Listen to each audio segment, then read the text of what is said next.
From Relay, this is Upgrade, episode 524 for August 12th, 2024. This episode is brought to you by Uni Pizza Ovens and Delete Me. My name is Mike Hurley, and I am joined by Jason Snell. Hi, Jason. Hi, Mike. How are you? Doing all right. Nice weekend. Had a nice weekend. Got some stuff done. Oh, love some it. chores done. Love it. Yeah. Well, we haven't got time you? for that. No, we haven't got time for that. It's Snell time for Snell Talk. Oh. We've been watching a lot of the Olympics, is the answer to your question. Yeah. All Olympics all the time in the Hurley household. And this Snell I'm with Talk you. comes from Anne, who wants to know if you could be good enough to perform in any summer Olympics event, what would it be?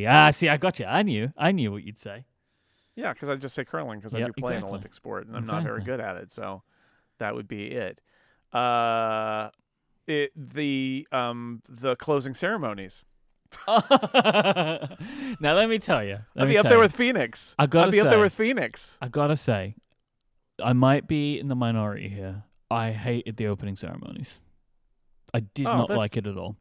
I enjoyed how strange it was. It was that was fun for the first 20 minutes, and then that guy. They showed a montage of it right before the closing ceremonies, and there was that guy who was running on the water. Yes, and Lauren said, "Oh yeah, that guy who was running on the water for a very long time," and I'm like, "Yeah, that was really boring." So here's my thing about the opening ceremonies: it took too long. The boats didn't look good enough. They should have done something to actually make the boats look like something. All of the sound was terrible. The lighting was bad because it was outside and uncontrollable.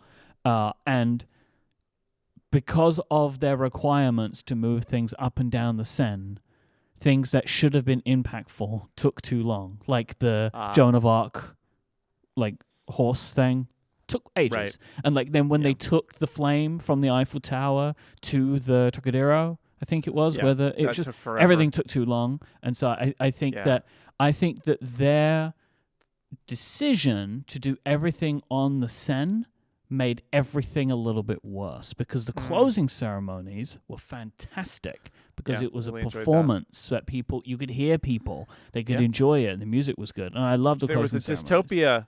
There was a dystopia where they couldn't find the Olympic rings, and so therefore Earth was terrible, and then they found them, and then everything was fine, and then Phoenix played. Do you know that? I don't know, because we get different commentary, like what the impetus for that was. No. So do you know I think it's on the Voyager, right? There's a golden record. Yes. So that was produced in France, the golden record. And so the opening ceremonies started with them playing a piece of music that's on the record. And then that was an alien that came to Earth after Earth was, quote, a archaeological remnant. Yes. And then that's I think that's why that alien was gold, and it also was referencing a statue in France. Interesting. And so that's kind of the American announcers basically said, now we're going to go tell this is a story about a future dystopia where the Olympics do not exist, which made me laugh. It's like, yes, what could be worse than there not being the Olympics? Well, unfortunately, there was no Earth left. I don't. So other than Up with Phoenix, can I just say how fun it was to have one of my favorite bands have a concert in the middle of the Olympics closing ceremony? So I was like, it was a great surprise, and then all of the collaborations that they did were fantastic. Yeah, and so on the U.S. there were a bunch of different commentators, but for that part. It was Jimmy Fallon and Mike Tirico, who's the host of the Olympics on NBC, and Mike Tirico was like, Jimmy, these guys, and Jimmy Fallon's like, oh, Phoenix, I love them. This is so great. They've been on my show a bunch of times. They're so great. And it was like appropriate amounts of enthusiasm. And he was like, Listomania, yeah. And then they get to 1901, and Mike Tirico says, now, Jimmy, you're the music guy, but even I know this one. And it was really cool. It was like they were enjoying that it was Phoenix, and I love Phoenix. They're a great that was a wonderful choice. Band. Yeah. That was really fun, and then all the extras. And I honestly did love the bit with Tom Cruise. I thought it was my favorite part. It was my favorite Lauren was part. out. Yeah. Lauren was out, and she came back, and I said, now, if I told you that Tom Cruise stood on the top of the stadium, jumped off of it, rappelled to the floor, got the flag, put it on a motorbike, rode out, and flew to L.A., would you believe it? Because that's what happened. I was already excited about the That was prospect of the LA Olympics, and seeing that whole section was like, yeah, it's going to rule. It's going to be so good. My favorite part about the Tom Cruise thing is what I assume was his dictated camera shot, where the camera goes above his head and he looks into the camera as he jumps. So no one could doubt that it was him. Nope. Yeah. Absolutely. He's looking up there like, yeah, it's me. I'm here. Here I go. I can't wait for the LA Olympics, man. Stuff. But this one was overall the game's brilliant. I watched so much of it, loved it. My mini upstream here, I'll just say, is NBC, who has had almost every Olympics in modern memory in the U.S. After a lot of experimentation this year, they nailed it. They nailed all of it. They showed all the events live and then showed them in primetime. They used to hide events. They used to not the ones people wanted to see. They wouldn't show them live. They would hold on to them because they were afraid people didn't want to watch primetime. It wouldn't want to watch in primetime. They'd have already heard about it or seen about it. Well, the world has changed, and they gave that up so you could watch them live.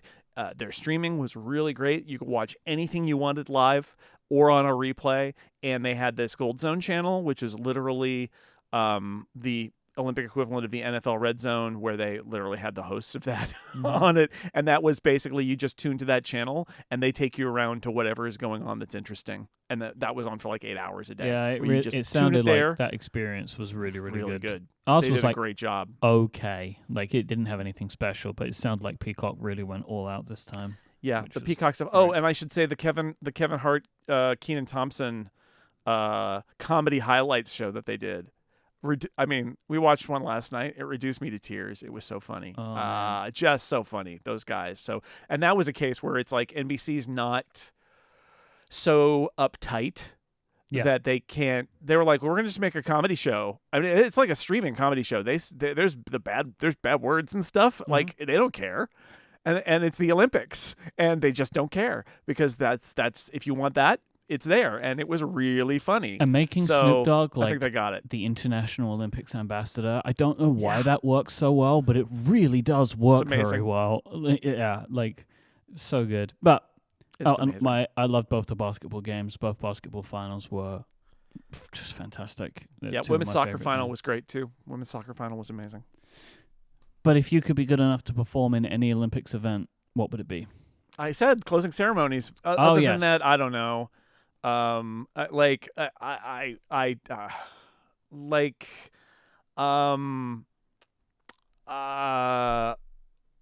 Archery. Oh, okay. That's a good one. I don't know. I would take like skateboarding or something, I think. Oh, well, that would be cool. I thought of archery because I saw some video of that, and it's amazing because they're these tight close-up shots. They don't show like the arrow flying, so it's like somebody very carefully looking, poof, they shoot. Cut to the target, and then several seconds pass before the arrow comes in. You're like, oh my God. Wow. How far away are they? And the answer is they're extremely far away. If they cut and showed that they're like 10 feet away, it would be really disappointing. No, they're not. They're very, very far away. So I'll say that. It seems low impact. If you would like to send in a question to help us open a future episode of the show, please go to upgradefeedback.com and send in your Snell Talk. Thank you to Anne for giving us an excuse to talk about the Olympics. Yeah. Jason, it's time to lawyer up. All right. So this is kind of lawyer up and follow. Thank you. It's like lawyer up and follow up, kind of in one. So we were talking a bit about the streaming. Follow lawyer up. Yeah, follow lawyer up. But it's not all of it. Some of it is new stuff. So we were talking about Apple and streaming, like revenues and stuff like that. Services, I should say, sorry.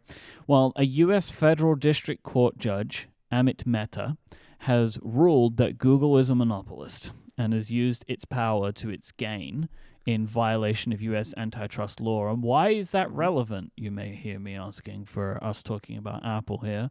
Well, one of the key things that has been brought up in this monopoly case is Google's deals with browser companies and phone manufacturers to basically pay for placement of the default search engine. This basically just further entrenches their power and, et cetera, et cetera. If there's still a lot to go here, right? Like, there's actually, for as much as I can understand, because this stuff is quite complicated, there hasn't been anything to say that they will block this. stuff from happening. No but we can remedies have assume. been suggested. Yeah. We can assume that this will be the case. And so, if we get to a point where Google is no longer paying Apple around $20 billion a year, that is going to affect Apple services revenue. Yeah, it's roughly a quarter of Apple services revenue. This could be quite problematic for Apple, where actually it might not be that problematic for Google. Yeah, well, congratulations, Google. You just saved $20 billion. I do wonder, so here's the thing. A lot of these antitrust remedies are, first off, it's going to take a long time. And a lot of them are weird. A lot of them can be very, very strange. We think of like simple, like don't do that anymore.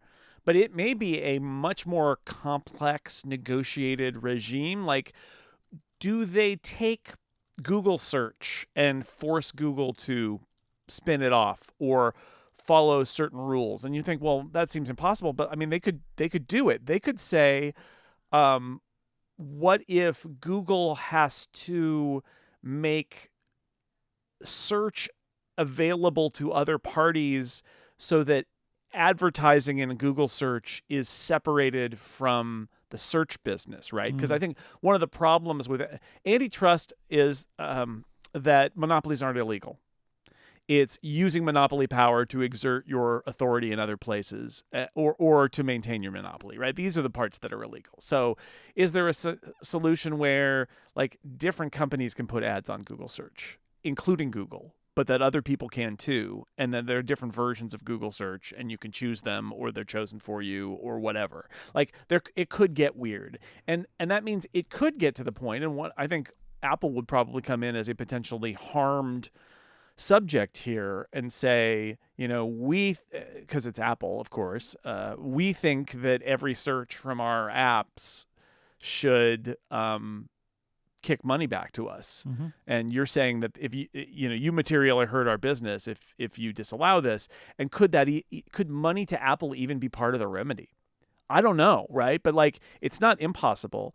I know a lot of people talked about this. There's so many, it's like infinite possibilities. I will just say the one that I keep coming back to is Apple going its own way in some places and surfacing their search engine more prominently in more places, and also potentially putting ads on it, is not beyond the realm of possibility. I think it's unlikely that Apple would entirely override like all searches now go to Applebot. Like, I don't think so. No. But they could take a lot of stuff and divert it into places where Apple would make the money off of advertising. And I wouldn't put it past them to do that. We also don't know what the impact of kind of like AI stuff is on all of this, because,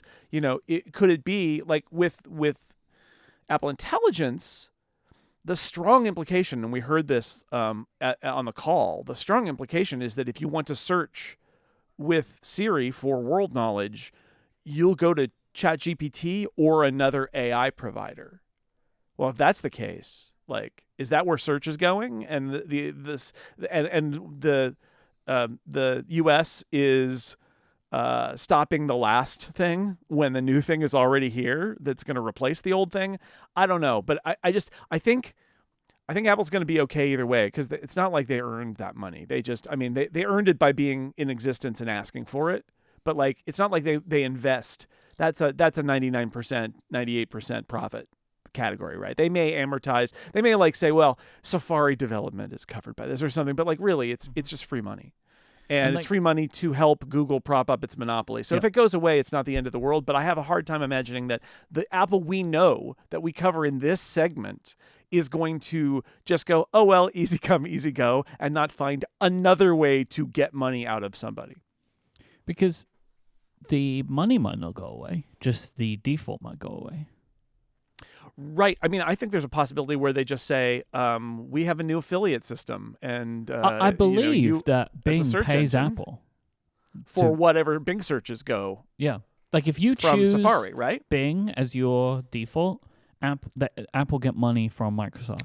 I think so. I think it's very much like kind of an affiliate search engine arrangement. So which would Apple will just put up a choice, and everyone will just continue choosing Google, and nothing and Google changes. will keep paying Apple because they're paying for use and not for exclusive payment. Which I think is honestly, the way to go. Yeah, I think honestly that is the truth. Is that it shouldn't be necessarily legal under this ruling for Google to pay to be the default. Yeah, but that doesn't mean that it's illegal for Google to cut in Apple for searches on its platform, right? Because that's not necessarily the same.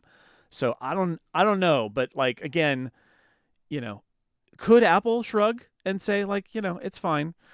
Sure, but nothing we see in Apple's behavior suggests that it's a company that's willing to leave $1 on the table that they'll find something that it is owed.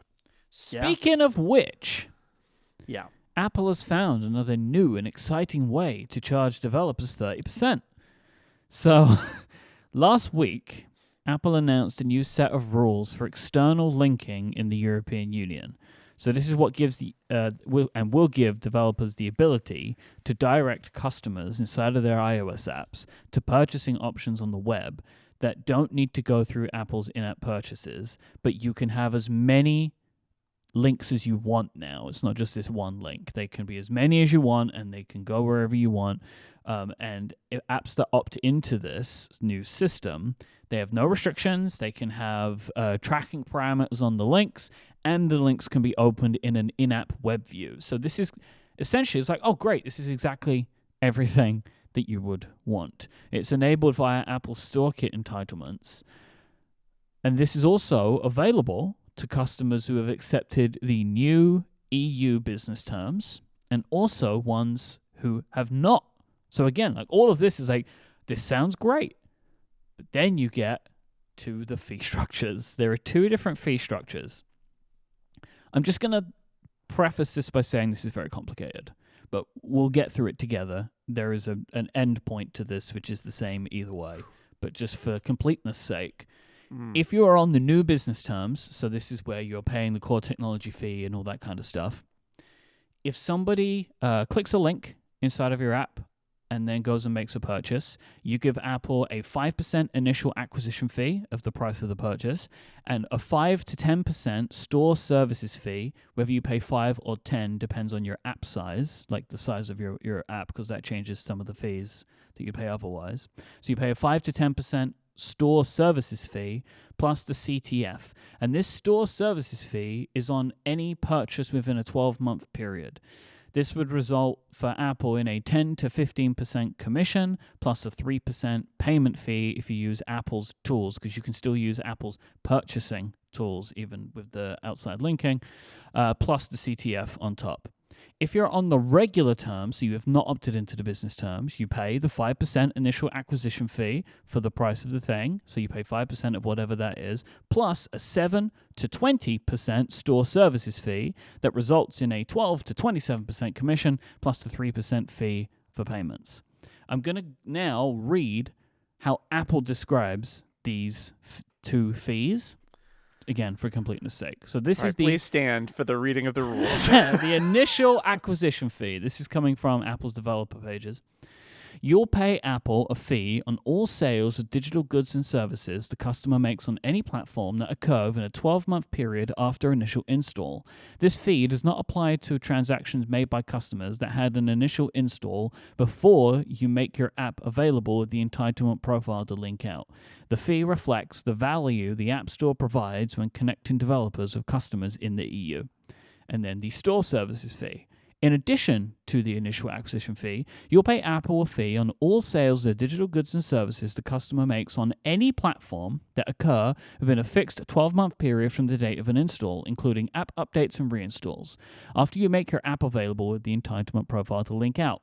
This reflects the ongoing services and capabilities that Apple provides developers, including app distribution and management, app review, App Store trust and safety, rediscovery, re-engagement and promotional tools and services, anti-fraud checks, recommendations, ratings and reviews, customer support, and more. Customer support. I resaid that part. Apple didn't. So, Essentially, and again, like with the other stuff, Apple will reserve the right to audit any company. So you have to collect up all of the transactions from a specific customer who initially went through Apple, no matter what platform they're buying on, which is an incredible overreach, in my opinion, aside from everything else that they're doing. And essentially, the result of all of this, Apple's getting its money. It's just going to get it in a different way. But they don't care. They're getting their money. Yeah, I really don't like this. I mean, honestly, Jason, it's okay. I've been a bit annoyed about this today, just talking about this. Like, I want to cover these things because I think they're important, but I didn't feel the need to do an insane amount of research on this like I've done in the past, because this is just another attempt at doing the same thing that won't pass. It's the same thing they've done before. And in 6 months' time, I'll be telling you about their new way that they're going to try and get to 30%. So here's the simplified version of this, which is Apple believes that that if you have an app on Apple's platforms, Apple is the source of your success, and that Apple wants a cut. Mm-hmm. And Apple wants a cut. I mean, let's be honest. If Apple could say, if you have a corporation and your corporation has an app, you owe us 10% of your global revenue. They would do that if they could. Mm-hmm. Just like literally, you built your business on us, on our greatness, and therefore we want our cut. Now, I'll point out again, Apple doesn't cut developers in on iPhone sales, and apps are a huge contributor to the success of the iPhone as a platform. Yeah. The existence of third-party apps. When Apple tells the App Store story, they like to talk about that it's a partnership between developers and Apple, but they also like this whole mythology of, Apple invented buying software on the internet, which isn't true. And it is this, idea that Apple and the developers are partners, but like Apple takes 100% of iPhone revenue for itself. It doesn't share that with developers. It doesn't do that, right? But developers have to share with Apple, which says something about how Apple really feels about developers. Yep. And this is the icing on the cake. Not only is it ridiculous that Apple doesn't want links and things in apps and says it's because of safety and privacy. This is that little thin privacy shield that they put up. Like, going to the internet, buying things on the internet, that's dangerous. Everybody does it. We've done it forever. Have you heard of Cyber Monday? Like, I mean, what are you talking about? And this is the mask coming off, which is Apple doesn't actually think that the internet and links are bad, except in the sense that they prevent Apple from being the gatekeeper and taking a cut. And so what they're saying here is, once they leave our app, anything your customers do is because of us. Give us money. And look, in this scenario, they would make more money than they're currently making, right? Well, because it's a poison pill. Because they don't want anybody to use these terms, which is why they will. You're right. Which is why they will be found to be unacceptable by the EC at some point here. But I just think just the gall of saying we own everything. Like, I would be okay. I actually would be okay with the idea of, like, if you have a link, it's like an affiliate deal, right? It's like an Amazon affiliate deal. If you have a link in your app that directly results in a purchase, cut us in. Okay. But they're like, no. If you have a link that goes out, then everything forever, because it's a 12-month purchase, a 12-month period, except if you update your app. Mm-hmm. Everything else thereafter, just pay us money because it came from our app, and therefore we are the one who brought that customer to you, which is hilarious because, of course, it again suggests a world where there's no other way to find an app, that there aren't brands out there that are saying, find our app on the App Store, download our app, and it's coming in from their greatness. Apple's scenario is basically, no. Apps are only discovered by the App Store, which is hilarious if you have ever tried to discover apps in the App Store, right? So come on. I mean, like, I know that this sort of versions of this do happen, but I'm just saying, if, let's say, Federico writes about an app on Mac Stories, mm-hmm. and it drives thousands of app sales, should Federico say, you got to pay me 20% of your revenue because that link came from Mac And Stories. the incredible thing is there was a scenario like this once, but Apple took that away. There was an affiliate marketing thing where you got like 2% if you linked to it, and they're converted and all that, and they took it away because they just don't want to do that anymore. They wanted all the money. And that wouldn't be.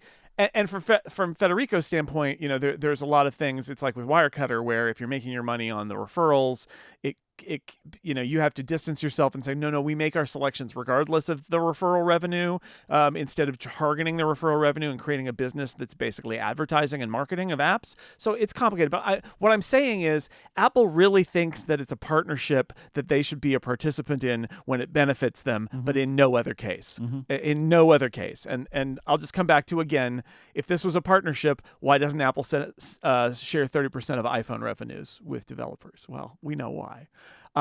So anyway, the idea that they would reach their claws in even further here and say, basically, if you have a relationship with a customer, it's because of us. It's ridiculous. But you're right. I think on its face, it's very hard to see because it's designed in a way to be so unpalatable. It's hard to imagine that the regulators aren't going to look at this and go, no, that's not going to work. I'm so happy that Apple are on a run right now of making incredible products.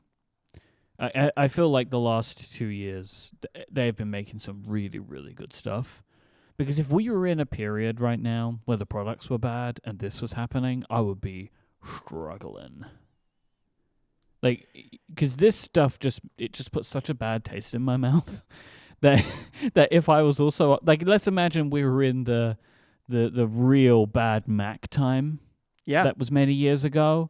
Like, I would be struggling right now. Like, a lot. Because this stuff just makes me so angry and, like, disappointed that if the products weren't good, I would be I would be really struggling. Well, I keep going back to, like, the ebook thing where you can buy a book in the US, right? You can buy a book in iBooks, but not in the Kindle app or the Kobo app for that matter. And Apple will tell you it's like, oh well, they need to do 30%. And in fact, there's a story today about how Patreon now is going to have to finally do 30%. I would like to get into that next week, but we should talk about it a little bit now. But like, I really want to do some reading about it. I think that would be a good big thing next week. They're continuing to try and cadge as much money as they can out of everything. So that's all going on. And it's this, I don't know. It's just, it is frustrating because I don't disagree that there is something there, but like Apple can sell books without a middleman, but nobody else can. And you're saying, well, but they're using Apple's in-app purchase. But it's like Apple makes it illegal. This is the thing, is that a lot of the but this, but that kind of things are only because of Apple's rules. Like Amazon, I have a linked credit card at Amazon. When I'm logged into the Kindle app, it knows who I am and it knows how I can buy things. And it's not allowed to let me buy them and download them straight in the iPhone app. It's just not allowed by Apple. And what Apple's saying is, well, you think, oh, well, why don't you link out to Amazon.com and buy them there? And the answer is no, you can't, because Apple still wants its money. Because it thinks that if you buy a Kindle book on an iPhone, you're doing it because of value that Apple has added. Come on. Yep. This episode is brought to you by Ooni Pizza Ovens. Ooni is the world's #1 pizza oven company, letting you make restaurant-quality pizza in your own home. Ooni Pizza Ovens can reach up to 950 degrees Fahrenheit and cook pizza in as little as 60 seconds. That high temperature is what you're going to want to get the best pizza possible. This is also, like, that heat, and especially that's on the speed that you can cook pizza in when you get to those temperatures, that is what sets an Ooni apart from a conventional home oven. Also, an Ooni pizza oven, it heats up super quickly. You'll be ready to go from turning it on to cooking pizza in 20 minutes. That's just enough time to get your dough rolled out and your toppings spread on. Whether you like authentic wood-fired flavor, the convenience of cooking with gas, whether you would like the option to cook with wood, charcoal, gas, or even electricity, there is an Ooni oven that fits your needs and lifestyle.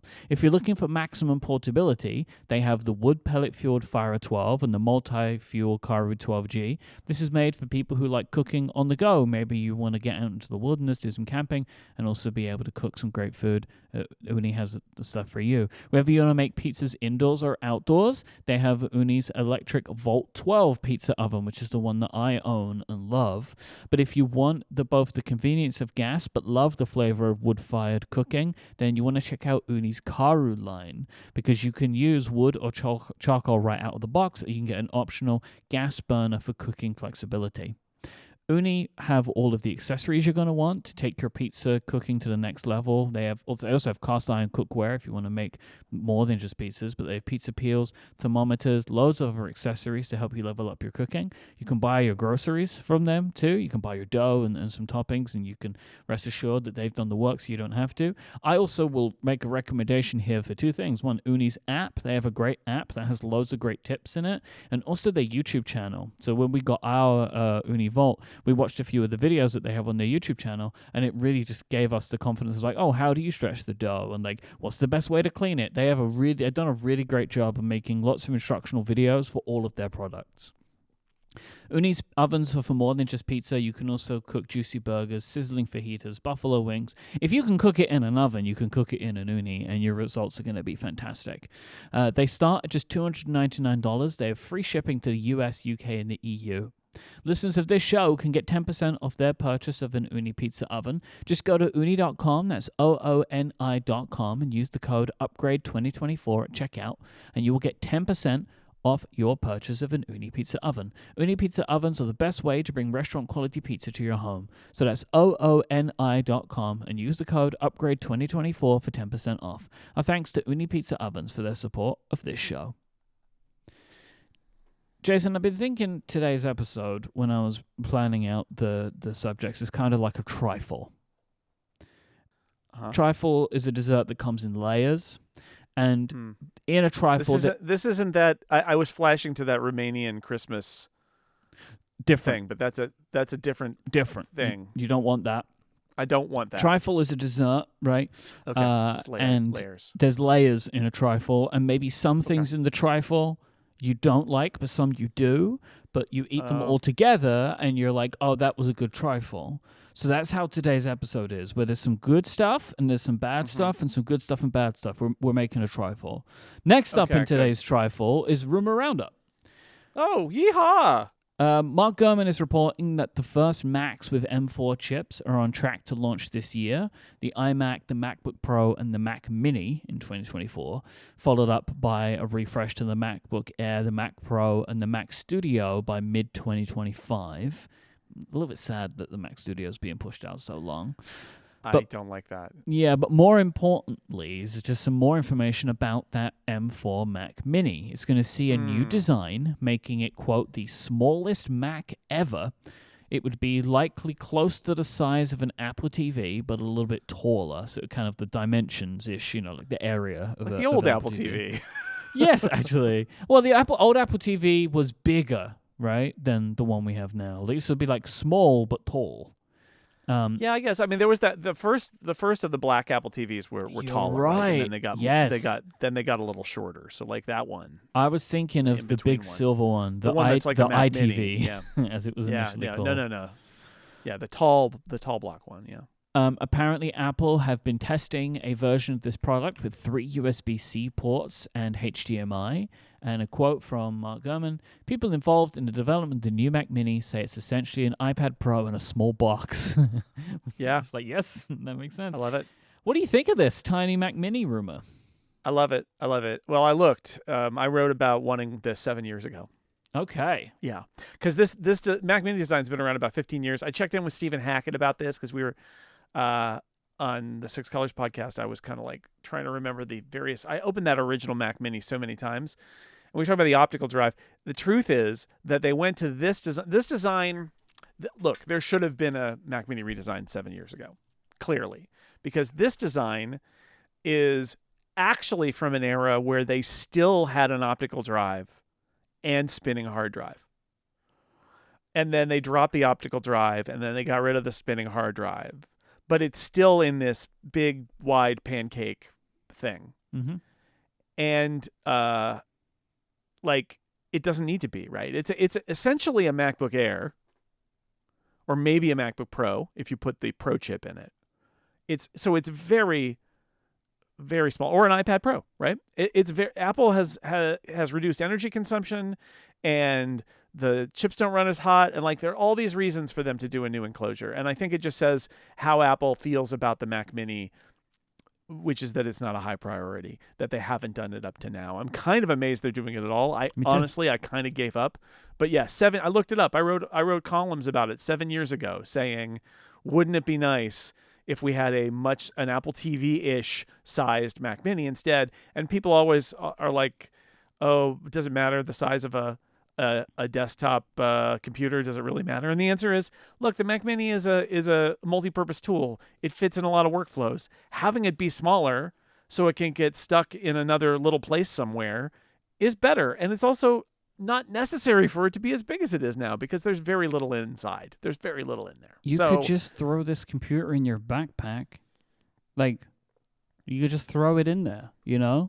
I just think that's awesome. I don't know what use that would be for me, but I love the idea of being able to do that. Because this is the thing for me. Do they need to do this? Absolutely not. Would it be cool? Yes. So that is a reason, you know? Yeah.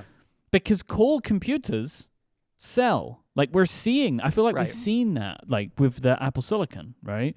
That I feel like they went on this big resurgence because they made these computers that were like really interesting and people wanted to buy them. Like, and I just think that this is a very exciting prospect of like, let's make a computer that, you know, from Apple, and let's make a Mac that, as you say, can be used in places that a Mac would maybe not have been used before because of its physical dimensions. I just think that's really cool. I just think this is a cool thing to do. Yeah, I mean, the Mac Mini has always been that thing, right? Which is like, what is its target audience? And the answer is, I don't know. Like, it's whatever. It's anything. It's where I need a Mac to do a thing, and it's a cheap desktop Mac. It's the cheapest desktop Mac, and you can kind of put it anywhere. Now, there is a question about size, which is, there are a couple questions here. One is power supply, right? There have been Mac Minis with big bricks outboard, and there have been Mac Minis where there's just a plug that goes out. So I've heard there are a lot of assumptions people are making about this product. Some of them may be true, but we don't know. So let's just put them out there. The MacBook Air doesn't have a brick. The Apple TV doesn't have a brick. So I'm hopeful that this won't have a brick either, that the power supply will be in it, because that would stink if you have a little tiny box with another box on the outside of it. Unless they put a couple of ports on it. Well, okay. They've never done it in anything other than the iMac. One thing they could do is something like the iMac, where there's a magnetic connect, and then there's a brick later on that has Ethernet at least on it. They could do that. My guess is that they know that these things get put in racks and stuff, and that the ideal situation is for it to be, one surface without like a lot of messy extra blocks somewhere. The other question is ports, and I get it. I mean, that would be a challenge. I will say, the Mac Mini was designed in an era where Apple didn't put ports on the front of anything, because how dare you? And we live in an era where the Mac Studio has ports on the front of it. So the Intel NUCs that are of this sort of class of computer, that I had one for a while running as a Hackintosh server, like, it's got ports on the front and it's got ports on the back, and it's very useful. And my guess is that that's what we will get out of this. Now, what ports there will be, I don't know. And keep in mind that the base M2 Mac Mini today has 2 USB-A, 2 Thunderbolt 4, so USB-C, HDMI, and Ethernet. Will it have all of that? I don't know. They're absolutely going to remove the USB-A ports. I think that's true. And then what I would say is, what is the base 13 MacBook Pro have, right? Like, what is the base 13 MacBook Pro have? That's probably what it will have. So what is that? That's I'm trying to find that out. Here it is. It's 2 Thunderbolt USB, an HDMI, power, headphone jack, and in that case, it's got a card reader. So that's my guess, is that it's going to be, fewer ports because it's not going to have the USB-A ports anymore. And I fill up my ports on my Mac Mini, so I hope that's not true. I hope it has more ports than that. I'll just point out that at least with the M2 123, there's actually a limit to the number of ports they can put on there. And the reason the Mac Mini has the USB-A is because you can put more USB-A ports on it because you don't need as much as you do with a USB-C Thunderbolt port. So we'll see. My hope is that they have ports front and back. My hope is that the power is internal, because I think it makes the most sense that way. But we don't know. We don't know. But it's exciting. This is going to be, a new shape of Mac. That's exciting. Those don't happen very often. And in the case of this computer, 15 years. Yep. I think 3 USB-C ports, a HDMI port, and Ethernet on the power brick would be pretty sweet. I think as a combination of all of those things, I think that would be pretty nice. Yeah. But we'll see. Time for the Betails. Woo-hoo. We're going to talk about macOS privacy dialog. See, we're in another layer of the Trifle now. Oh, okay. Do you all see? Right. Do you see what's happening? Leaving the sweet layer behind. I see. Maybe you have like a slight intolerance to whatever's in this layer, Maybe it makes you a little tingly. Apple has added new privacy and security prompts in macOS Sequoia. I always forget what the name of this macOS is, by the way. I'm always happy to get that information whenever I receive it, which is reading strange your for articles. a California Bear trophy holder not to know, though. Yeah, because nobody won. It's the reason that we both have the trophy. So we both won. We both won. That's true. So new privacy and security prompts in the latest betas of macOS require weekly reauthorization of any app that can capture your screen. There is currently no permanent authorization that can be given, so you can't say, hey, just stop bugging me about this. And this adds what I would say is another stone on the pile of dialogues that Apple has been adding over the years, which I know has been a bugbear of yours. We've spoken about it many times. So you wrote a great article about this on 6 Colors, but I would like to go talk about why. Why would Apple add a weekly security dialogue to a screen recording entitlement, or if you would call it that, or API? Well, so one of the things that I tried to do in my article, which is called Apple's Permissions Features Are Out of Balance, is I didn't want to write what I kind of desired to write, which was an angry screed about Apple getting in my way and get out of my way and this is my computer. Because the truth is, Apple's motivations are good. Apple's motivations are that capturing your screen is a huge invasion of privacy. And if somebody can either talk you into authenticating, that's how malware spreads. The number one way malware spreads is that it's social engineering, at least Mac malware. Number one, I don't know. It is a very common way where somebody calls you or you are told to call, you text them or whatever. You end up on the phone with an expert. They have you install software.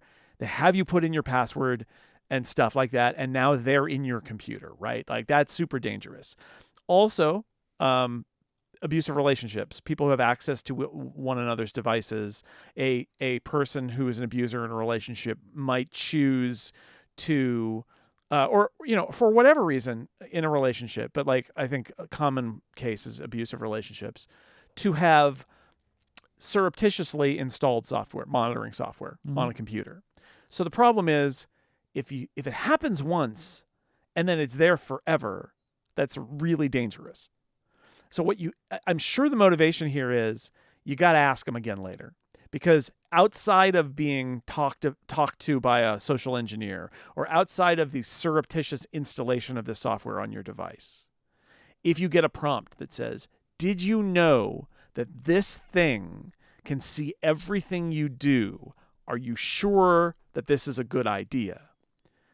At a later date where that person is not around or that person is not on the phone, it's an opportunity for Apple to say, hey, you might not want to keep giving this permission. It's very similar on iOS. There's a lot of this stuff, right? Mm-hmm. Like, I would argue too much. Actually, I haven't gotten into that, but like, I am very tired of being randomly prompted if my weather app should know where I am or if my Maps app should know where I am. Mm-hmm. Similar kind of thing. And this comes to the truth of it, which is good motivations. I think all of these scenarios, should software know where you are? Should software see your screen? Absolutely. You should be made aware of it and not just in the moment. The problem is that in macOS Sequoia, they're literally saying approve for 1 week. Mm-hmm. And at no point am I, as the user, so far as I can tell, given the opportunity to say, actually, I'm okay approving this forever now. And I can see scenarios where like permanent approval at the moment that you install it is dangerous for all the reasons I just outlined. Mm-hmm. We're going to ask again later. My problem is it seems to be that in this cut of beta, I'll grant them, beta of macOS Sequoia, what the only power they're giving the user ever is to just kick the can down the road for a week, which I have a couple problems with. A week is wild. A week is wild. It is wild. Like I think they've done a decent job with some of the iOS prompts, like the location prompts and the photos prompts. I don't know what their timeline is, but they pop up every now and again, and I think they do okay. Part of my issue is at some point as the user, as the owner of the device, I do want to be given the authority to say, stop asking me. The answer is yes, right? Yeah. I want to be able to say, hey, dummy, I do want Google Maps to know where I am. Stop asking, right? Mm-hmm. And the problem is that you can't. And again, I'm not saying you have to do it right at start, but eventually, after you get past that initial thing where you're like, oh, they might not know what they did, let's ask them later. As the user, I need some recourse that is not ask me again in a week. And there's two reasons for that. One is, well, there's many reasons. It's a terrible user experience. It gets in your way. And often it gets in your way when you're trying to do something on your device. And then it says, oh, hey, by the way, this thing is going on. Or if you're trying to do screen sharing in your office meeting, in your company meeting, and suddenly it's like, oh, by the way, do you want to approve this thing? Which is the worst possible time to ask. Mm-hmm. It also leads to permission fatigue, where people just say yes, which makes sense. Security people hate this, right? Like, oh, why do they say yes? Well, it's like, if they say no, they break their software, right? If you say no, I've had this where a thing has come up and I'm like, do I want this? It's like, well, I'm trying to do something right now. And if I say no, I know it's just going to break and I'm going to have to go to system preferences and turn it back on.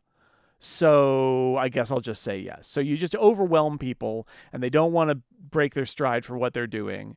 And then I would say not given enough focus is, I think Apple, whether intentionally or not, is trying to drive a wedge between users and their software. And I hate it. Mm. This is the thing where it's sort of like, oh, you want to use that software? Well, we can't stop you, but every week we're going to warn you that you shouldn't, essentially. And you can give it another week, but eventually you're going to give up. Like, well, you can do this. How long? You know, who's going to outlast who? It's like a staring contest. Mm. Who's going to outlast who? Well, guess what? The operating system is a computer. It will never stop bugging you if it's programmed that way. And I don't like that. I don't like that it is Apple programming its operating system to bug users and basically say, hey, don't run software outside the Mac App Store. Hey, don't run that program that uses that API that's useful, but we don't want you to run it anymore. Hey, you over there. And it's super gross and bad. I'll throw in the other thing that they changed, right, in Sequoia, which is Gatekeeper, which is what happens when you launch an app for a first time. And if it's not notarized by Apple, a system that used to be completely neutral, but that Apple has weaponized in the EU for iOS, makes me feel much less charitable toward Gatekeeper and toward notarization. The first time you do that on Sequoia, it directs you to system settings, and you have to approve the idea that you could possibly open software that isn't notarized by Apple. And then when you double click on it, it's going to give you another warning, and then you have to authenticate, and then it will finally launch this app that is a program you installed and want to use, right? Theoretically.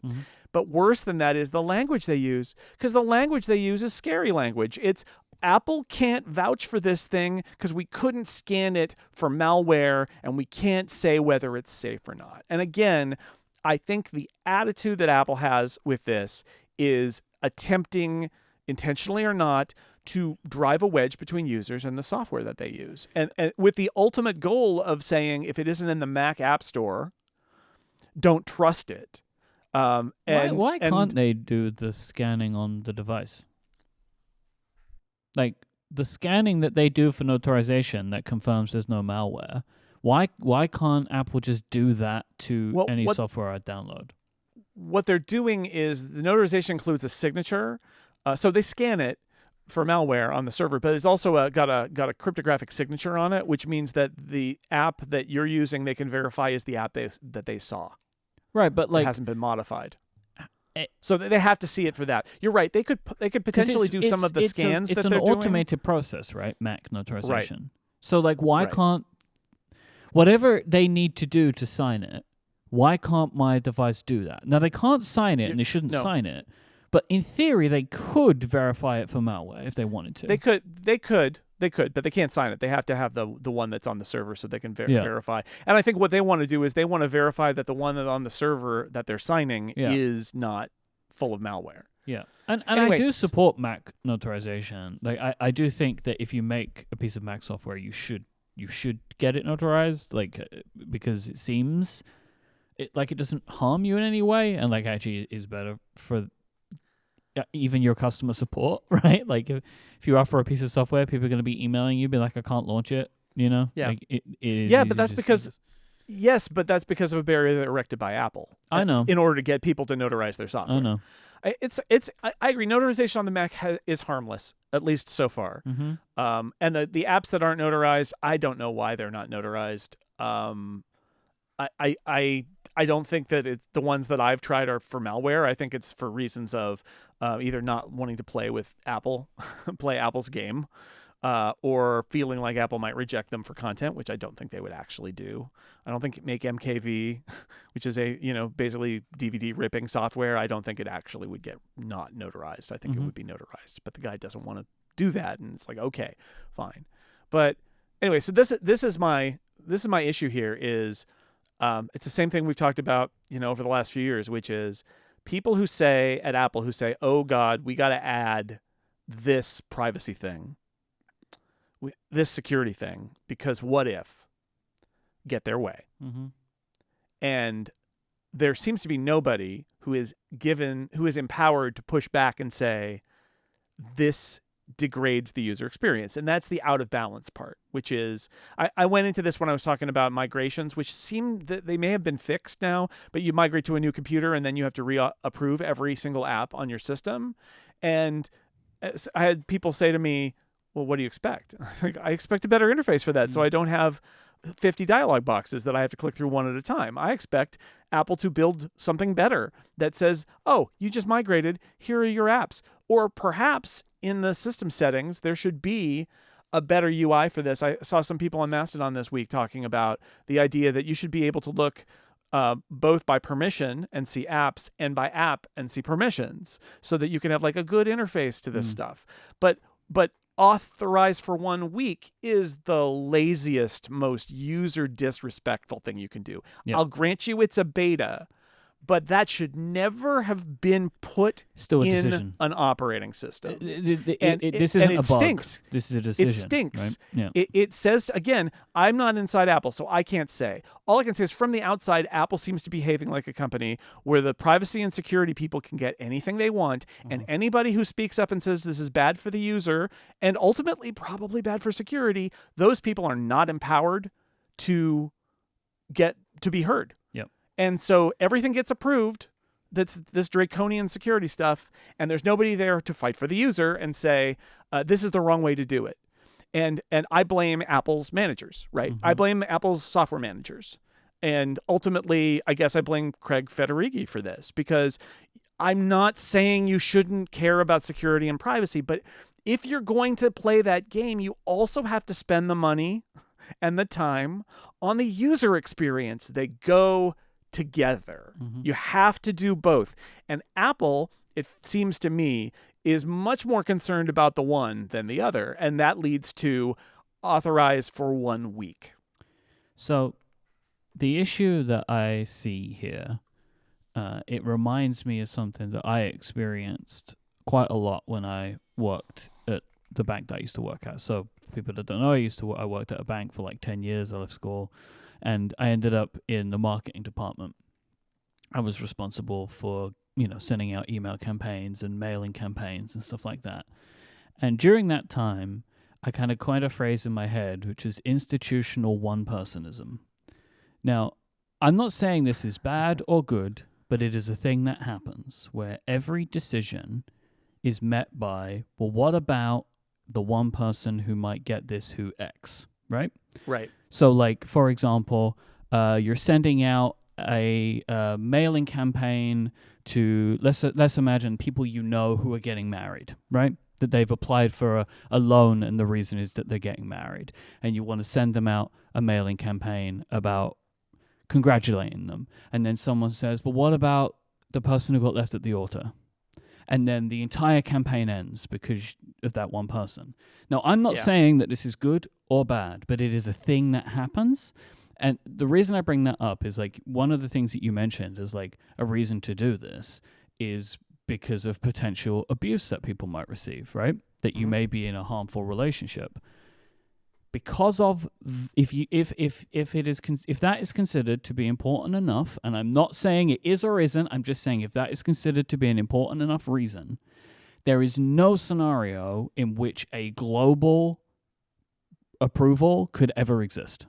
Because if you have started down the process of we need to have this because people may be abused, you can never create in any scenario any kind of setting that turns off those security prompts. Because if you've started down that path, you can only get more strict with it.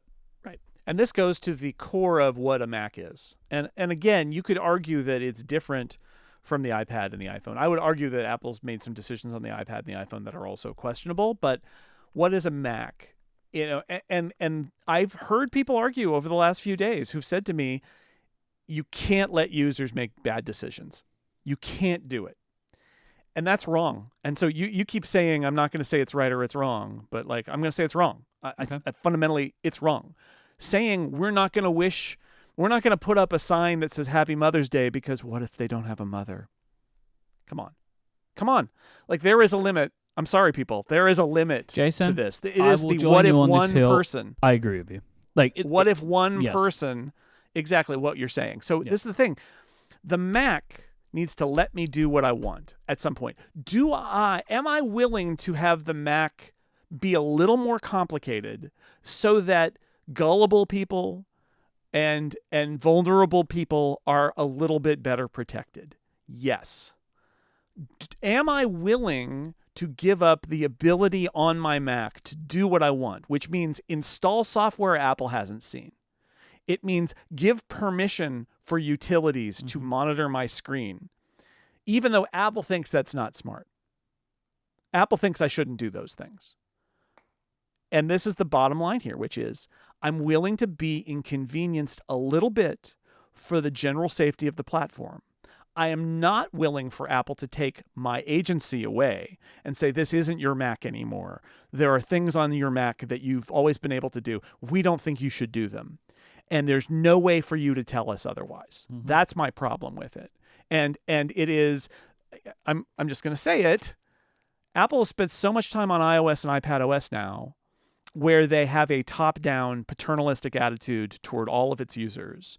For some good reasons, again, I'm not saying that they're bad reasons, that it's seeping into the Mac.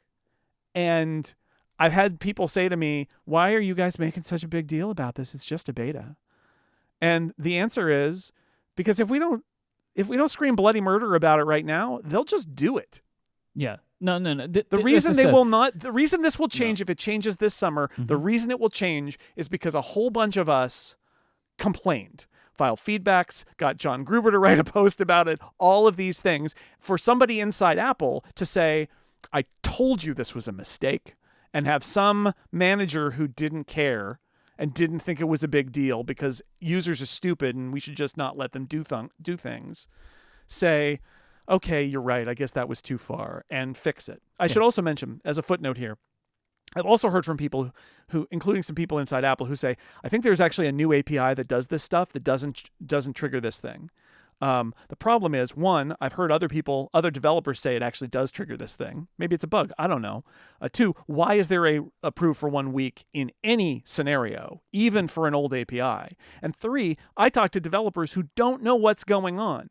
They have no idea. Is there like a special approval, a special entitlement that Apple can provide? Nobody seems to understand it, which comes back to the original point, which is, so who's up on this? The security and privacy people clearly can do whatever they want, but like developer documentation has nothing. The user experience is nowhere. And you're just out of sync. You can't run an organization like that. Those three groups need to be in lockstep. You need to have good UX for your new security and privacy settings. And if you're making changes that developers have to build, you need to tell the developers, here's what we're doing. We're going to give you a warning. If only there were some sort of developer conference that they could hold at the beginning of the summer to talk about this and make it clear to developers what's going on. But unfortunately, nobody is capable of such a thing. In Discord, Zach says, it's a shame they have nowhere to tell all developers worldwide changes like this. It is maybe some sort of conference. It is a tragedy. Look, the beta thing doesn't work because there wasn't a bug in the computer that wrote a dialogue that said 1 week, right? Someone made a decision, but like it is a beta, yes, so feedback can be collected, but if you complain to people that are talking about this is part of the feedback process. Like year after year after year, this is what happens. Things happen in iOS or macOS. People write about them. We talk about them on our shows, and it helps drive some people to make different decisions. Like this is, I think, at this point, an accepted part of the beta process that we're all a part of together. And I will say, like you mentioned iOS again, and I will just say, like I think in general they have done a really good job with iOS prompts in the last few years. Like, they're providing visual context to the thing that's happening. I never get the thing that I do on the Mac where I do one thing and I'm prompted with 8 different things. No. Right? That never happens, which is good. And also, like, they seem to find good time. Like, so, for example, you get these prompts on the home screen when you're not doing the thing, where it's like, hey. Not doing the thing, which is huge. WhatsApp right? has access to your photos. And it shows me my photos. That, do you want to continue? Like, I think that they need to do that, right? So, for example, you know, it's like every now and again on the Mac, it pops up and it's like, hey, it shows like a little screenshot of my desktop and says like, these 5 apps have access to this. Would you like to manage that? Like, that's the way to do it. But like, do it, you know, whatever. I don't know what the intervals are on iOS, but they feel better than this. Right. And I would say also, ultimately, I need to be able to go somewhere at some point, not right away, and say, stop asking me about this app, right? I need to be able to do that. I think you're right in general. Like I said, I mentioned the example before, which is my frustration on iOS and iPadOS is also there are certain apps that I want it to stop asking me. And sometimes they do. I think it's hard because it's a progression. I think maybe you get that. I think maybe you get the location approval, and then there's the sort of like when I use it or all the time that you get eventually, but you don't get it at first. They still check in after a while, though. Like it is a progressive thing when you're like, no, this is fine, and then you can say whenever I'm using this app or just like all the time. Because that bugs me when they put up the map. I'm just gonna be blunt here. When they put up the map that says, "Oh, your weather app showed you your weather where you were."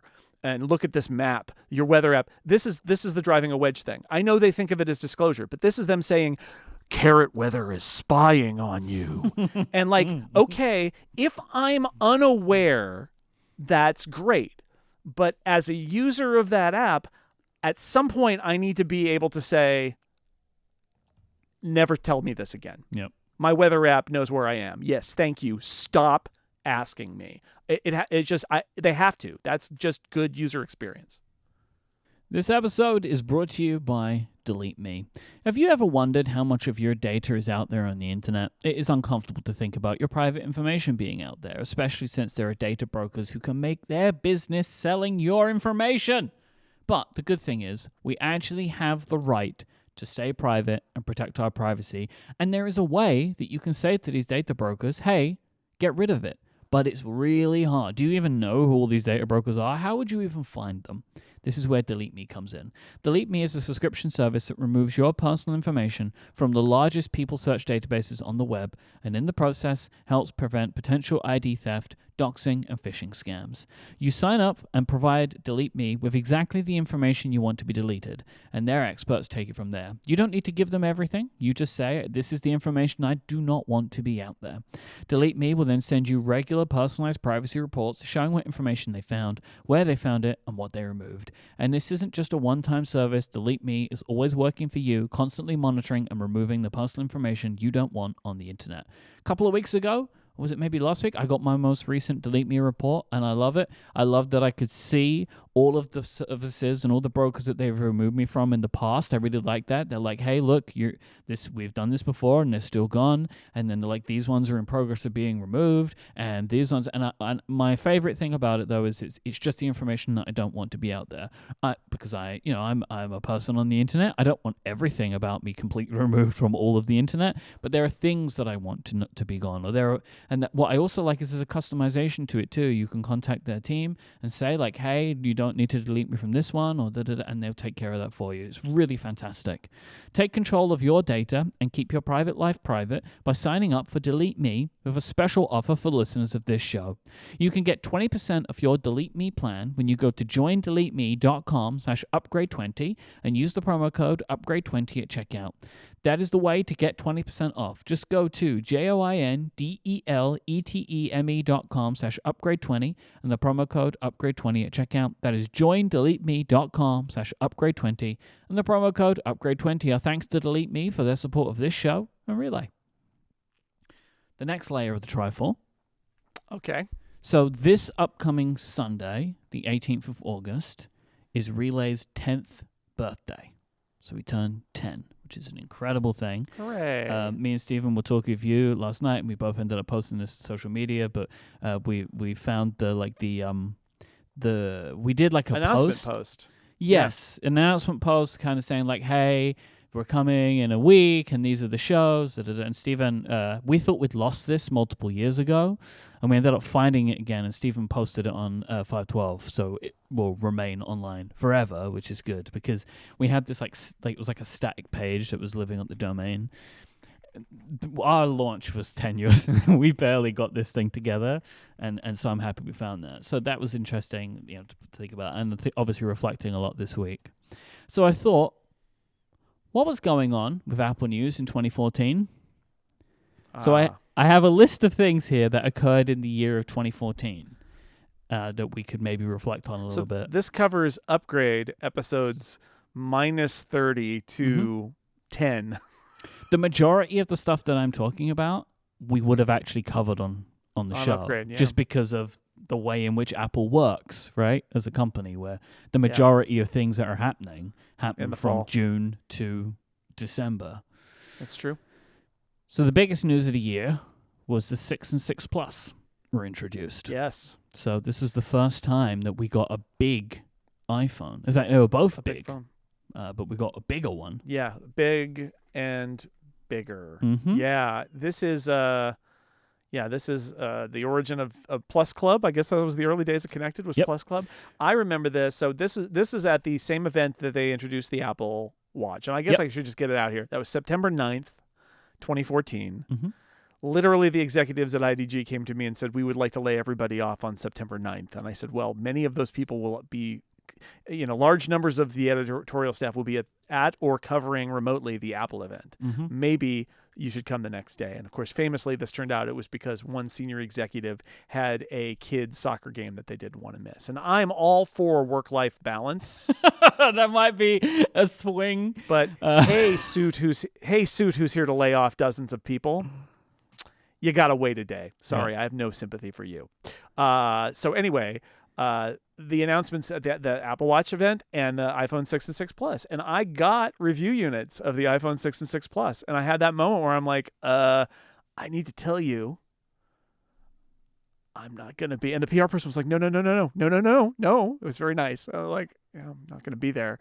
But I got the review units, so there was a real question of like what I was going to do. And I think I ended up making a deal with Macworld where I would write the reviews for them. They couldn't pay me because I had been laid off, but that's okay. They were paying me severance. It was great. And I was starting my own thing. But they had to link back to a reviewer's notebook piece that I was going to write on 6 Colors when I launched 6 Colors, which is why 6 Colors launched when it did. Anyway, so I remember walking around XOXO, the festival in Portland, and then Seattle, because I went to Seattle afterward for a day.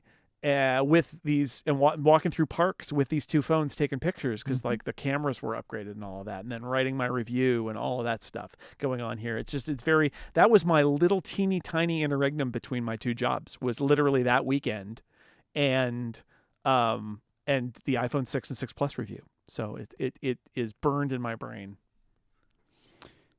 And obviously that was, that time was important. That was when we were starting the show, right? So we were getting ready for episode 1 of Upgrade. Yes. Just around then too, which is an incredible thing for me to consider. And one of the reasons I wanted to talk about this is because me, you, and Dan had a very good long conversation in a pub a couple of weeks ago talking about these exact 2 weeks of everything happening, everything kind of like falling apart and being built back up again. And what a wild time that was then, I feel like. I told you, I don't know if I've mentioned this to you before, but the email that you sent to me to tell me you wanted to start this show, I was at my granddad's funeral, which definitely improved that day. And like we'll get to more of this in like a month from now when Upgrade turns 10. Yes, we're literally releasing our episode the week after, presumably, the Apple event. Yeah. I'm assuming the Apple event's going to be on the 10th. But the week after, that is our 10th anniversary. Yeah. That day. So we'll get to it then. Us being able to bring you on and bring over Clockwise and bring on Upgrade was an incredibly important moment in Relay FM's success. Because it was we had a very, very successful launch, and I could not have been happy with the way that it went. And we ended up with like all of the shows that we launched had bigger audiences than they had at 5x5 when they started. I don't know why. I think we were able to, I think, cash in a bunch of favors, and we had a lot of goodwill from people online, and everyone was really excited for me and Steven. But then when you joined us too, it was a bit like, oh wow, because you could just done your own thing, and people wanted the Jason Snell podcast, right? People wanted that. Yes, did they though? We've been doing this for a decade. People wanted it, and so it was very important for us then. But so that happened. 6 and 6 Plus, which also started Bend Gate. Yay! Ben Gay was the thing that happened. It's not Ben Gay, which is the stuff that you rub on your arm to make it feel better and warmer. There's a T in It's there. Bend Gate. Bend Gate. When people said, hey, if I push on my iPhone, I can get it to bend. Yep. And they could, and they did, and lots of YouTubers bent their phones. And Apple said it didn't happen very much. But then it ended up happening more, and then apparently it didn't happen very much, but they changed the internals to be stronger. I saw a phone, and I forget where, because there was so much going on when we were in London, but somebody's phone was bent. And it was like sitting, and we're like, is that bent? And they said, oh, I don't know. No, probably it's just and they pick it up, and we're like, no, that's bent. That phone is bent. I forget whose phone it was. Wow. So. Yeah, there was a bent iPhone out there. Still happens. A more modern vintage. I don't know. And of course, there was iPhones. the Apple Watch, which was a fascinating launch. Like, remember, not released, just announced. They didn't release it until the next spring, but they showed it with that classic, what doesn't it do? It does everything. Digital touch. It'll send your heartbeat. Oh, your kids are going to love it. Hey, it's time for lunch. Draw a fish, send it to your friend.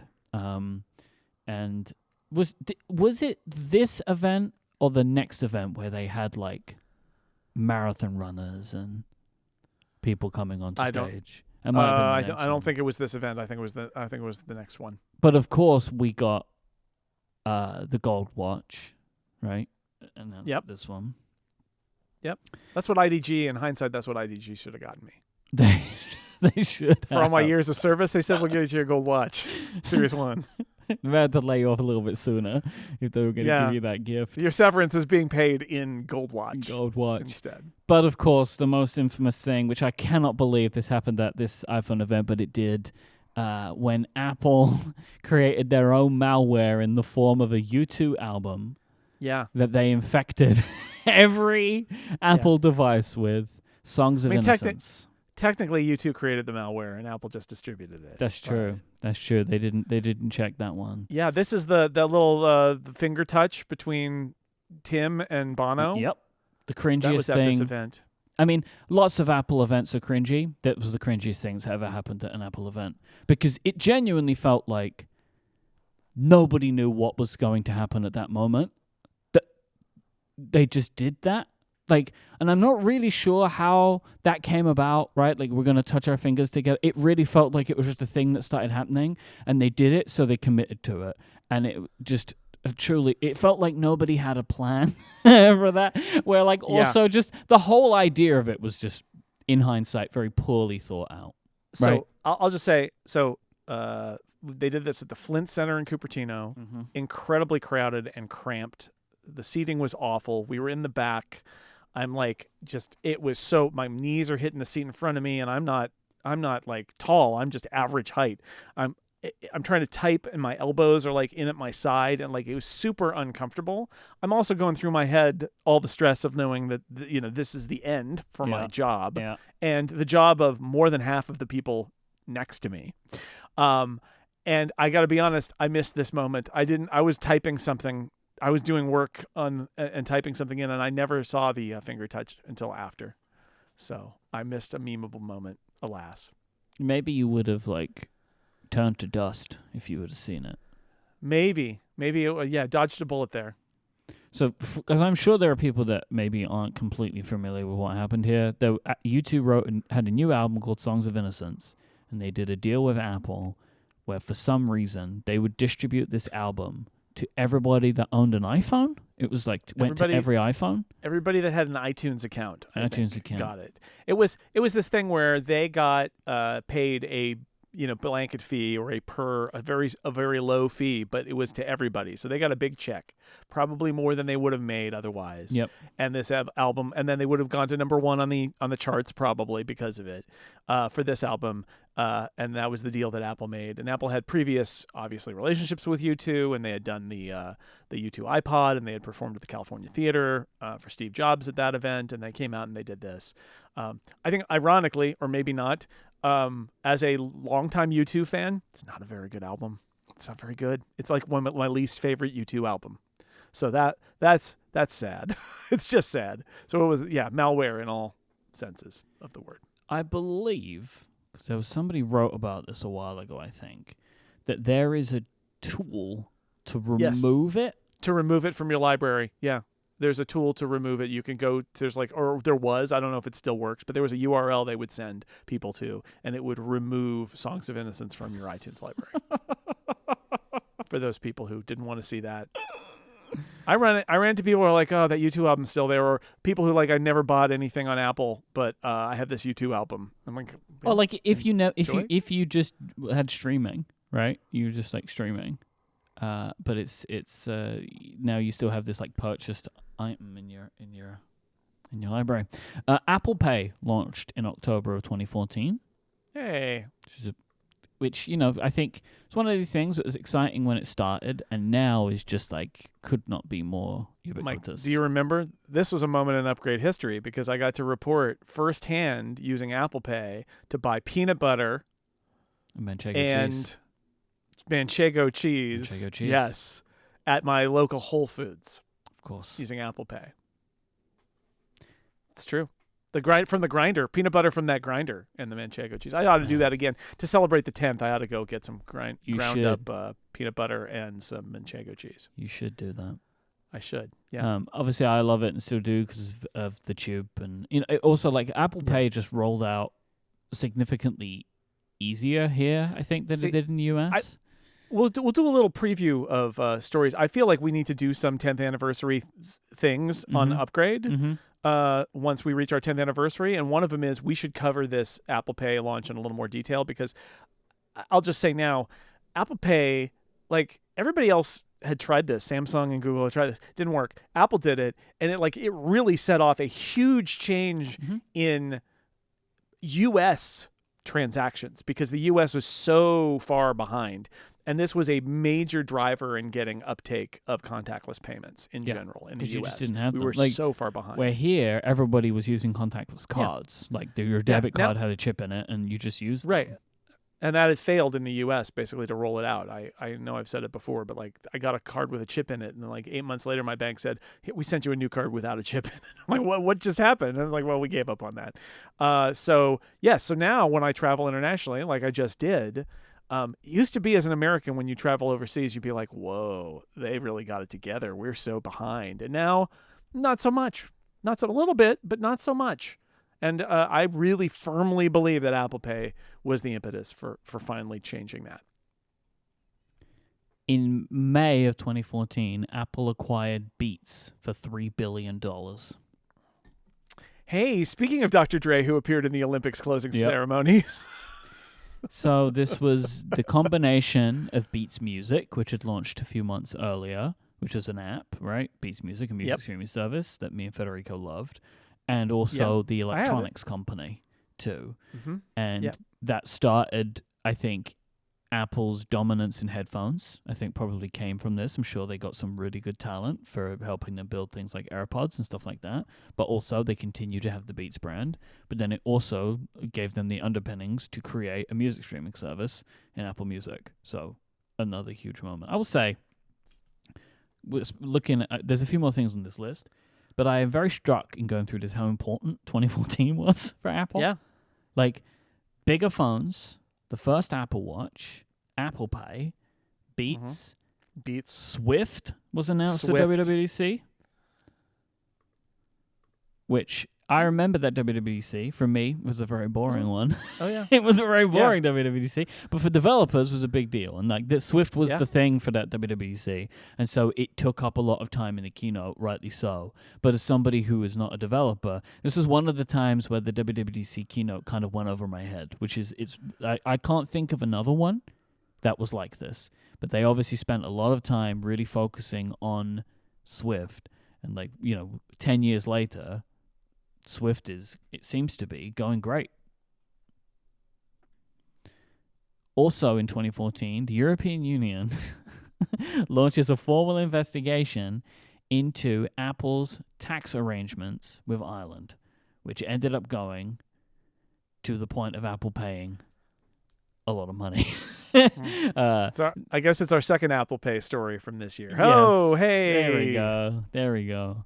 But this is also it was funny looking back at this. Oh, here the European Union's here, and they got some stuff to say, Yeah. Very fun. And the last thing I had was Tim Cook published an op-ed piece in Bloomberg Business Week where he comes out as gay. That also happened in 2014. Yep. It's a big year. Big year. An Upgrade launched. Of course. Oh wait, but that's how we started this. Is Relay was announced and then it launched, and then about a month later Upgrade 1 happened. So yeah. It's good stuff. Well, happy anniversary, and there'll be more celebrations, I'm sure, but and we already have the big Relay 10 event as well. So just it's a fun season. This was a good, if we're near the bottom of the parfait or whatever you said it was. of the Trifle. It's going pretty well so far. Now down here at the bottom, it's pretty nice. Is Trifle like not a thing? Like, do you know, like when, because you seem to have not locked into the Trifle idea. Do you have Trifles? I think it's a very English thing. I think we probably do have it, but it's very English. It's not a common thing. Maybe it's something to help with Americans. There's an episode of Friends where Rachel makes a trifle and she puts meat in it. Because she gets the recipe mixed up with another recipe. And then that is a very funny episode of Friends where Rachel is serving the trifle and everyone thinks it's disgusting, but of course Joey loves it. Of course. Oh, Joey. Right. He like polishes it off, right? I think I remember that shot where he's like, they got him and he's got the spoon and the bowl and he's like, oh, this is great. He's having a great time. Yeah. They make this sometimes, I think, on Great British Bake Off. But Great British Bake Off, as an aside, is amazing in part as an American because there are the things that they make that we're like, yes, okay, that they treat as, they're things that they treat as incredibly exotic that as an American, I'm like, well, that's just a thing. Why is that exotic? And it's because it's American. It's not a thing that happened in England for whatever reason, or at least it happened in America. It might not be from America, but it happened. And then there are the things that they say that as normal, and as an American, you go, what? A what now? Because it's a very common English thing that or a thing that English people know about. Yes. Like in some cases, they'll be like, this is a Swedish cake. And I'm like, I have never heard of this thing. Oh, we no, look it up on Wikipedia. Sometimes they show the Swedish cakes, and I'm like, I have no idea what that Swedish cake is. Yeah, but the one in particular, they'd sometimes surprise the people, and they're like, I've never heard of this. The one that made me laugh the most, and we had this, I should say, we had this, Lauren ordered it at as a dessert at one of the places we went when we were in the UK, because Paul Hollywood announced that everybody was going to be making, and I'm going to say it in a clear way, they were going to be making tarte tatin. Oh, yeah, tarte tatin. Which is a French dish, commonly known apparently in England. As an American watching, everybody starts saying ta ta ta. Ta ta ta ta ta ta ta ta ta ta ta ta ta, and Lauren and I thought we had lost our minds. And we finally figured out what they were saying. It's like, turn on the captions, see what it is. So anyway, Lauren had a tarte tatin. It was nice. Tarte tatin. That is actually a joke in our household because Adina likes tarte tatin, and I always got tarte tatin. So there you go. Tarte tatin. It's a thing. We've reached the end of the trifle. Oh, that's the end. So that was Joey was scooping out the bottom of the trifle right there. All right. The end of the trifle. We're going to do a couple of Ask Upgrade questions to finish out today's episode. Right. The first comes in from Chip. Thank you. Who says, Listener Chip. I rarely see out in the world brightly colored cars, premium phones, or other big-ticket items. Do you think Apple could push the market in a more color-friendly direction? Or does their market research tell them that pro customers are in fact boring and it's not worth it? Is the ColorZar leading or is the ColorZar following? Love the podcast, especially the video version. Oh, I see which chip this is. Okay. This is a nepotism question. Oh, I see what you're doing, Chip. I see it.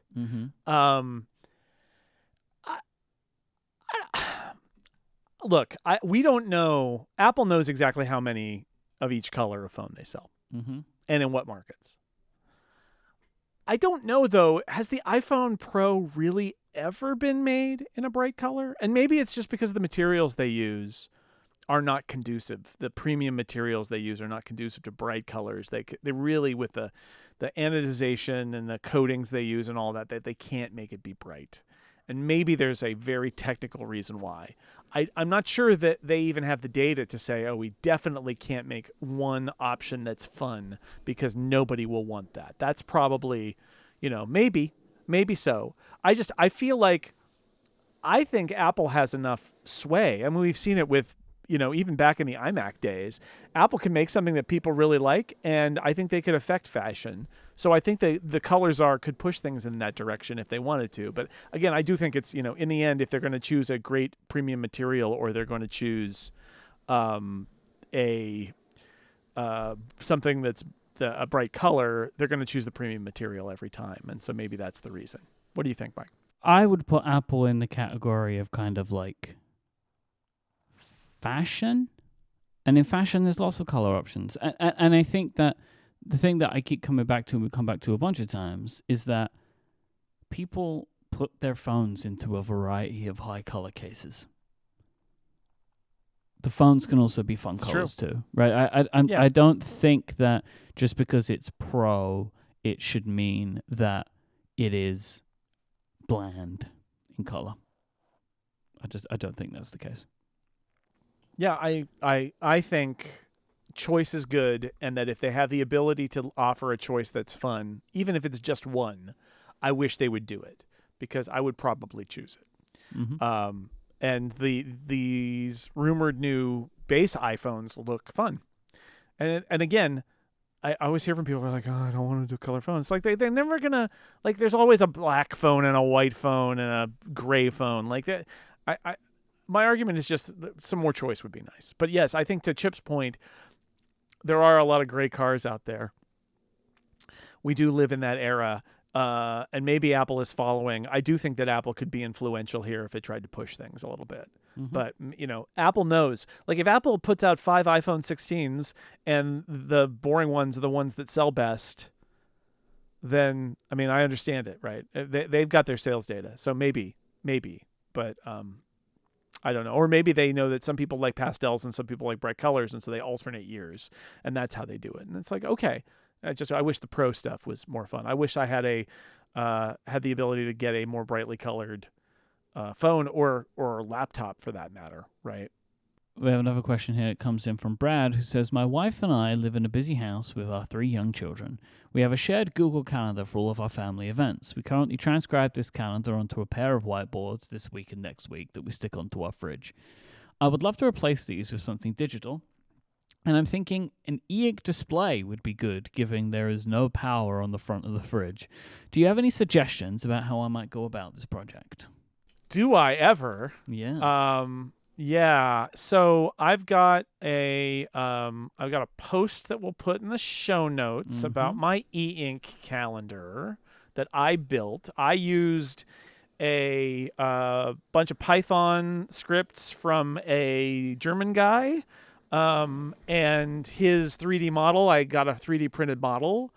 And then I've updated it since then to do exactly what Brad is describing. So the only difference is that I leave it by the side of my microwave, and it's plugged in all the time, and it updates every hour. But you could very easily do something where you stick it on to your fridge, but you'd have to plug it in to update it every so often, right? Because there's a Raspberry Pi attached there too, and it does need power. The screen doesn't need power, but the device that does the updating needs power. That's the thing you could do on a Sunday or whatever, right? You go and you update it, and you kind of publishing it. If it can show the whole week, right? That's the question. If it needs to update midweek, you would have to do it. So but I did it with a thing that's just setting to the side. There are other things that use different technologies that I haven't liked as much, that have like that you can build with that have a little battery in it, and so those will last